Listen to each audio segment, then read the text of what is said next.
While you're waiting to get clay today, you're going to want to rip a piece of tape off, and you're going to want to label the tape and label your bag with your name and your art code. Your bag might be new, or it might already have tape on it. You might just have to cover it up with new tape and put your name and your art code. Then you're going to put that off to the side, and we're going to be using that with the tray.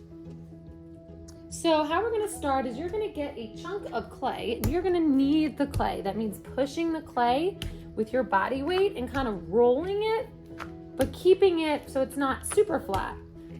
You're just kind of rolling it and mixing it in together. You could even then turn it to the other side. You're going to do this on all edges. This is what artists do when they're working with clay to make sure there's no air bubbles, which might cause it to explode in the kiln, any holes that might be in there. Now, you can't just take your rolling pin and roll on top of it right now. You are going to have to get it to be a little bit flatter. So now I'm going to kind of push down on the clay and flip it. Push it and flip it. Then I'm going to take my rolling pin, and this is where we're going to put our body weight into it. So I'm going to roll one way and then push down the other way, and then I'm going to flip it over. You don't want it to stick. Depending on what shape you think you're going to want, if you think you're going to want more of a circle, you're going to want to roll up and down and then side to side. If you think you're going to want something longer, then you might only roll up and down. Now, I'm almost there. You want to have like the width of your pinky. This is probably a little thick, but if I want to get a texture now, what I'm going to do is I'm going to place this burlap on top, and then I can just roll up and roll down with this just a few times, because again, it's going to get thinner each time you roll. So now I can check, see if this is a good thickness, which it looks like it is.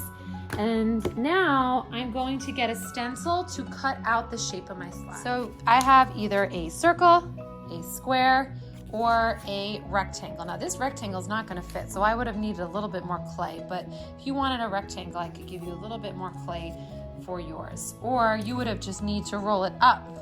And when you roll it side to side and up and down, then it won't be big enough to get that rectangle.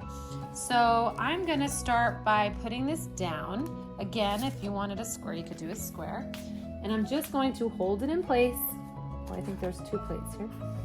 And then I'm going to go halfway around, and then I'll probably need to pick it up and go halfway around. All this extra clay, you are going to put in a bag. I'm gonna pick this up. Then you are going to take whatever shape you have, place it on a bag, on a tray. We're gonna have a spray bottle, so you can give it a little spritz, put it on the tray, put it in your bag. We don't have to label it yet because the bag is labeled, so we don't have to label the clay.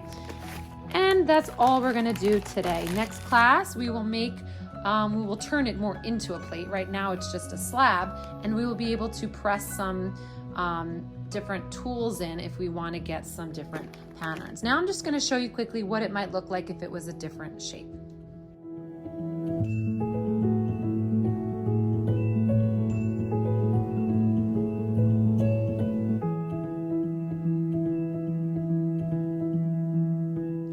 So here I have a square, here I have a rectangle, and then I have the circle that I showed you from the beginning. So again, it's up to you what type of slab you want to have today that we're going to turn into a plate next class. Have fun.